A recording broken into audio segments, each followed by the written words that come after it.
मार्गशीर्ष महिन्यातला हा शेवटचा गुरुवार आणि उपवास म्हटलं की घाई गडबड होतेच.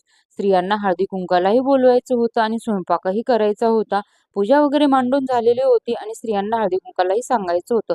स्वयंपाक वगैरे आवरला आणि नंतर पूजा वगैरे करून घेतली आणि नैवेद्य वगैरे दाखवला. पोथीही वाचून घेतली होती. मार्गशीर्ष महिन्यातील गुरुवारची जी कहाणी असते तीही वाचून झालेली होती आणि जशा लेडीज येतील तशा हळदी कुंकूही मी करत होते.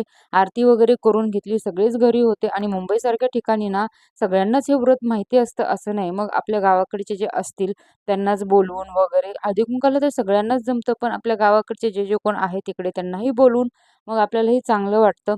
आपल्यालाही त्यांच्यात हळदी-कुंकवाला जाता येतं. जशा लेडी आता हे ना बंगाली आहेत, तर ह्यांच्याकडे बघा वेगळीच पद्धत असते. म्हणतात ना जसा गाव तसा वेश असं बोलतात ते खरंच आहे. कारण ह्यांच्याकडे गालाला आणि कपाळाला ना चंदन आणि हळदी-कुंकू लावतात. तर हे कर्नाटकी का बंगाली आहेत. तर ज्याची त्याची वेगळी पद्धत असो. नंतर ओटी वगैरे भरली त्यांनीही आणि त्यांनाही मी म्हटलं, "तुम्हीही आमच्या घरी या." तर मला ना कुठल्याही मंदिरात गेलं किंवा असं मूर्तीकडे घरी काही पूजा वगैरे असू द्या मांडलेली, असं बघितलं ना देवीकडे किंवा आपल्या मंदिरातील देवाकडे असं वाटतं, की देवी आपल्याकडे बघून हसते. आपण कधी बघा दुःखात त्यांच्याकडे बघून रडलं, काही केलं तर देवीचाही चेहरा तसाच आपल्याला गंभीर असल्यासारखा दिसतो. आपलं ती ऐकते. मला असं सारखा अनुभव येतो, की आपण जे काही बोलतो देवी आपलं ऐकते किंवा आपल्याकडे बघून असं हास्य करते. कधी-कधी असं सारखं एकटं बघायचं. आपण आनंदी असलं ना, तर देवीही आपल्याकडे बघून असल्या म्हणजे हसते असं वाटतं. तर तुम्हाला असा अनुभव येतो का? तर मला नक्की कमेंटमध्ये सांगा.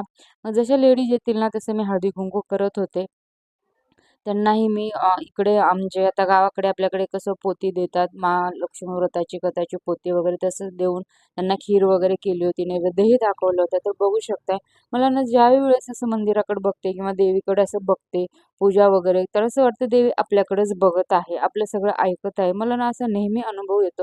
तुम्हालाही असा अनुभव येत असेल तर मला नक्की कमेंट करून सांगा आणि हो, हा माझा फर्स्ट मिनी ब्लॉग आहे, तर नक्कीच तुम्हाला आवडला असेल तर लाईक, कमेंट, शेअर करायला विसरू नका. चला भेटूया नेक्स्ट